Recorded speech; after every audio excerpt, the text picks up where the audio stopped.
Alors, on a presque terminé. On est rendu au mandat d'inaptitude, les régimes de protection. Alors, qui peut déclarer? Premièrement, on va décider, là, qui peut déclarer l'inaptitude? La plupart du temps, c'est les médecins qui font ça. Les psychiatres, mais les médecins de famille peuvent le faire aussi. Alors, ça prend une évaluation médicale, ça prend plusieurs tests.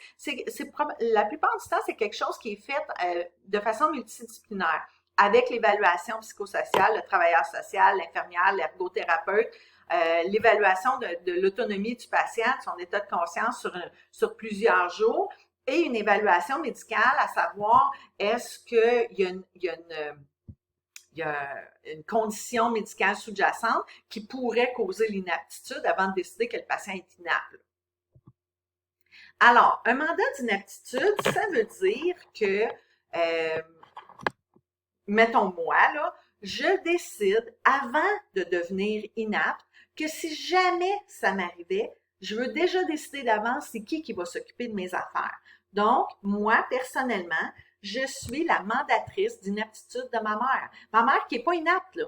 Ma mère est rendue à 82 ans, elle a encore toute sa tête, elle habite dans sa maison, elle conduit sa voiture, elle fait toutes ses petites affaires, mais si jamais elle devenait inapte, on a rempli un mandat d'inaptitude et c'est moi la mandatrice. Donc, ça serait moi qui déciderais, qui prendrait ces décisions autant financières que médicales pour elle parce qu'elle ne pourrait pas les prendre elle-même. Donc, c'est quand même quelque chose qui peut être décidé d'avance. Ça n'a pas besoin d'être fait parce que tu es malade ou tu n'es pas malade. Est-ce qu'on devrait avoir tous un mandat d'inaptitude? La réponse, c'est oui. Parce que est-ce qu'on est tous à risque de devenir inapte? Et la réponse, c'est oui. Parce qu'on pourrait devenir inapte pour une courte période. Je sais pas, moi, on a un accident de voiture et on tombe dans le coma.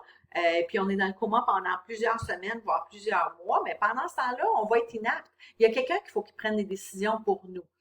Moi, personnellement, je suis mariée, donc, malgré le fait que j'ai pas rempli officiellement un mandat d'inaptitude, s'il m'arrivait quelque chose, c'est mon conjoint qui prendrait les décisions pour moi. Mes enfants, ben, ils sont pas adultes encore. Ah, ben, il y en a un qui est un adulte, il y en a un qui a 19 ans. Il n'y a pas de mandat d'inaptitude de rempli officiellement, mais s'il lui arrivait quelque chose, c'est nous, sa famille proche, qui prendrait des décisions pour lui.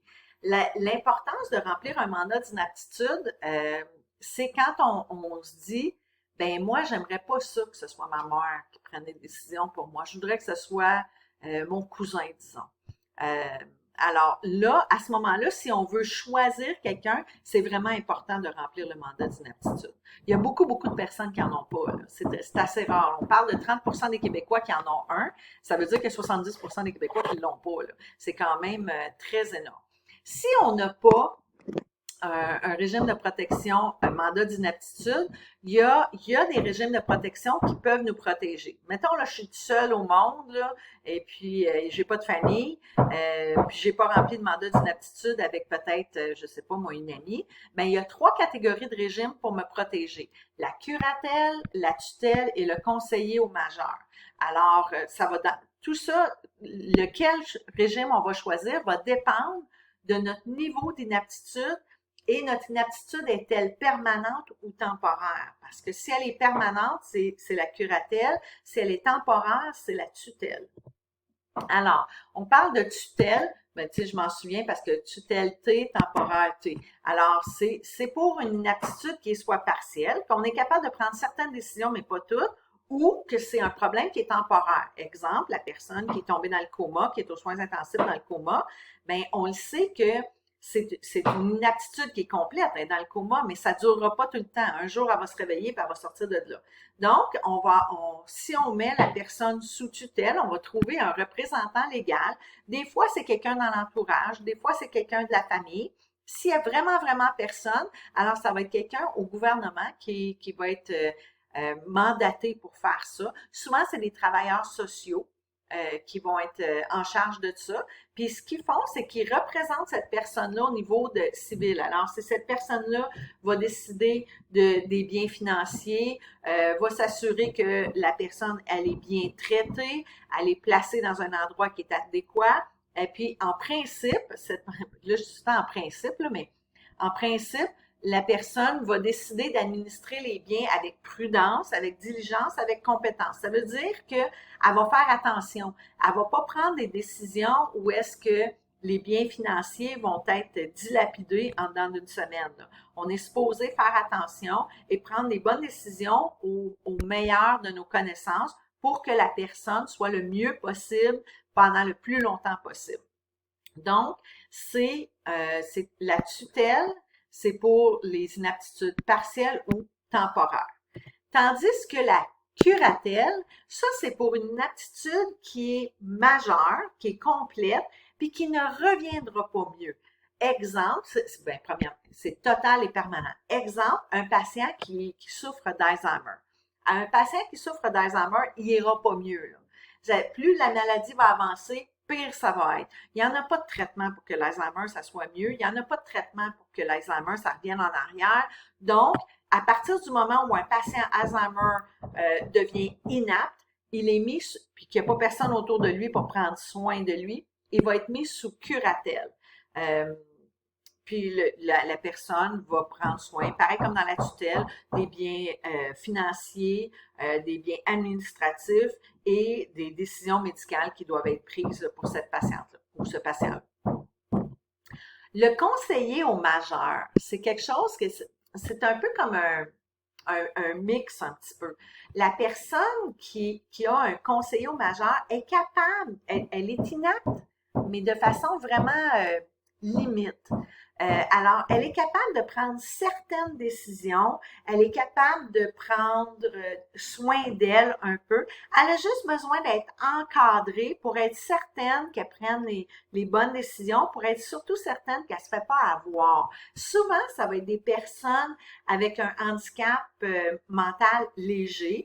Mon père appelait ça un handicap léger fonctionnel.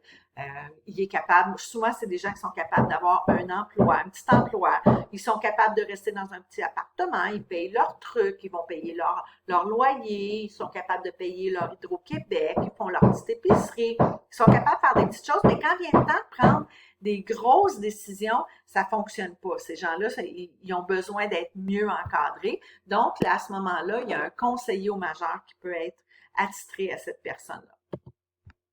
Le testament de vie ou biologique, c'est un peu comme un testament, mais c'est en lien avec des décisions médicales ou avec des choix qu'on prend face à notre santé. Alors, pour être en mesure de faire un testament de vie, il faut avoir au moins 14 ans, donc être en mesure de signer un consentement. Il faut être capable d'exprimer, il faut être apte, il faut être capable d'exprimer et de consentir à certains soins. Fait que ça va exprimer des souhaits en fin de vie. Exemple, le meilleur exemple du testament de vie, c'est le niveau de soins. Le niveau de soins, c'est une sorte de testament de vie. Le niveau de soins qui dit, ben moi, je veux pas être réanimé, moi, je veux pas être intubé, mais si je fais une pneumonie, j'aimerais ça qu'on me donne des antibiotiques, ou je veux rien du tout. Je veux rien, le strict minimum.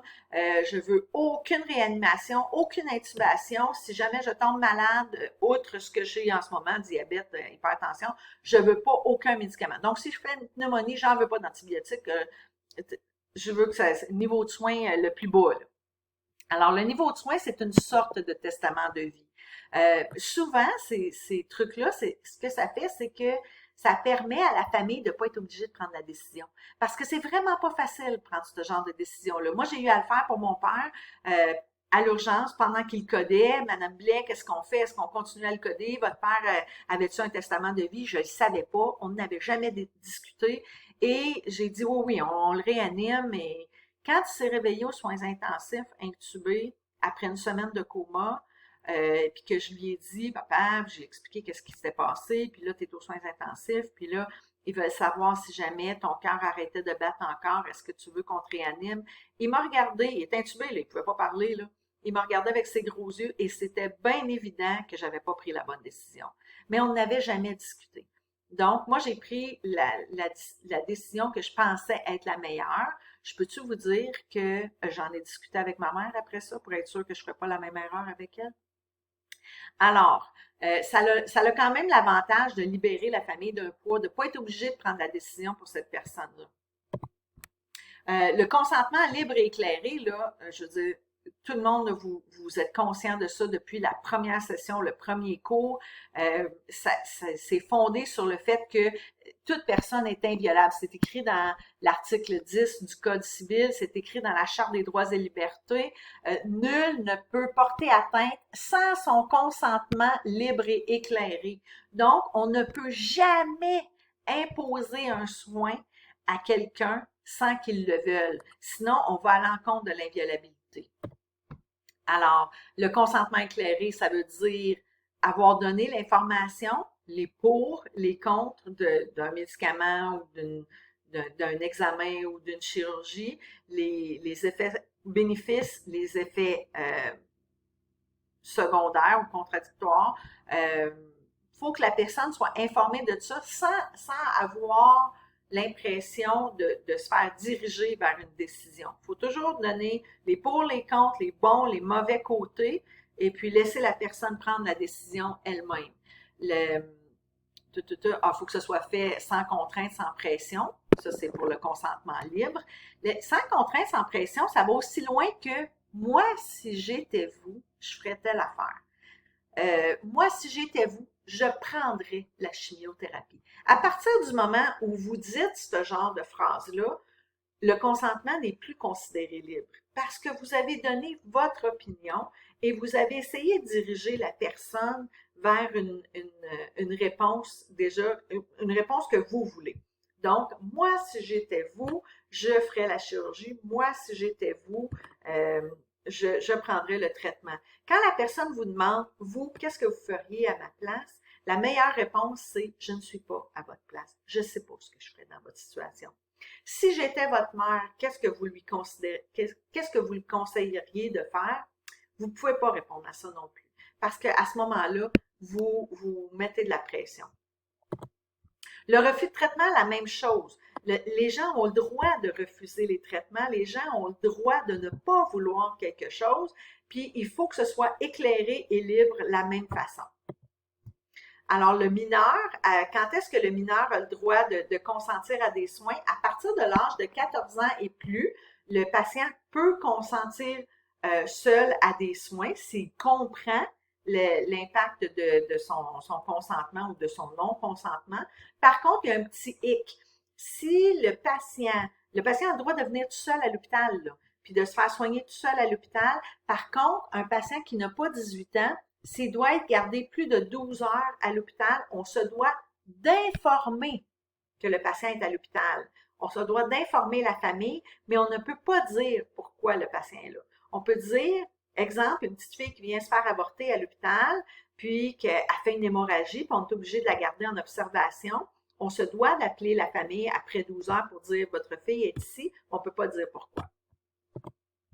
Hey, on a terminé. Alors, sur ce, je vous laisse. Bon visionnement. Puis, comme je vous ai dit, je vous ai mis des exercices avec le PowerPoint puis les liens de capsules. Puis, la semaine prochaine, je vais vous mettre les corriger. Alors, au revoir!